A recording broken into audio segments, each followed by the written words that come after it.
Ayan, magandang hapon po mga kapatid ng Europe at sa lahat sa atin sa Department of Education. No, may ilan na tayong mga SDS at mga RDs no, na naglabas na ng memorandum no, na sinususpend no, itong pag-submission ng IPCRF ng ating mga guro. No?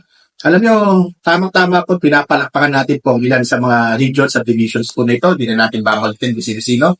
No? Ito ay dahil po sa pananahimik, no, sa mahigit isang buwan ng pananahimik ng ating central office sa kabila ng lahat na pagluluhan na nakikita natin sa ating mga paaralan. No, na nag-aaway-away, na hindi nagkakasundo, na nagkakaroon ng mga conflicting claims no, doon sa atin, ano, sa buong DepEd system.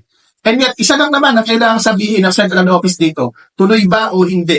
Ngayon ay July 12, no? At ngayon ang huling araw ng sinasabing validation sa school level ng ating mga IPCRF. No? Pero hanggang ngayon, awa ng Panginoon po, ay wala pa rin nilalabas na kahit anong paglilinaw ang ating central office. Ito naman ay nakaangkla no, doon sa Executive Order number 61 ng ating Pangulo, kung saan sinasabi na mayroong immediate suspension ng RPMS. At alam naman natin ang IPCRF natin at OPCR natin ay yun ang RPMS dito sa Department of Education. And yet, wala pong sinabi ang ating central office. Ito po sa kabila ng mga formal at informal na queries no, na ginagawa po natin at iba pang mga organisasyon at maging ng mga officials sa field no, doon sa central office. Wala po no, na nagsasabi sa ating central office. No? Although, hindi po maliwanag no, doon sa EO61 no, na sasakupin ng EO61 ang suspension ng IPCRF no, for 2023-2024 school year. Pero meron po doon isa no, na provision na sinasabi na yung PPB for FY 2023 ay transition. And therefore, transition din dapat no, yung IPCRF natin for school year 2023-2024. No, pangalawa, no, ayon din po sa nilabas ng Undersecretary no, for HROD no, February 22, ngayon ay nasa third phase pa lamang tayo. Third phase pa lamang tayo nitong RPMS cycle natin.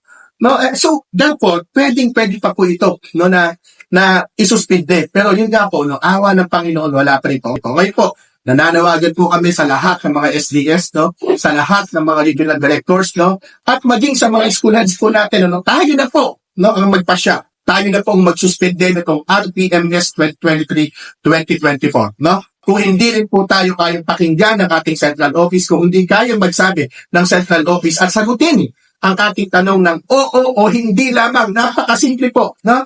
Ang sabi nga po na nakakausap natin yung mga principal, pag sinabi nilang kailangan, gagawa kami. No, pag sinabi nilang hindi, edi mas mabuti. Susunod po ang mga taga-DepEd, mas unurin ang mga taga-DepEd, alam po natin yan. Ano po? No, ngayon po, paano agad din po sa ating mga teacher, huwag na po muna tayong magpakahirap. No? Hintayin po natin ano, na may utos. Dahil mayroong lumabas na executive order, hintayin po natin ang utos ng central office. Pero habang wala po tayong gagawin muna. Yan po ang ginagawa ng mga TDC members po natin, ng mga TDC leaders po natin no, sa buong Pilipinas. No? Ipasura na natin itong RTMS sa mga susunod na taon. Magandang hapon po. Maraming salamat at mabuhay po tayong mga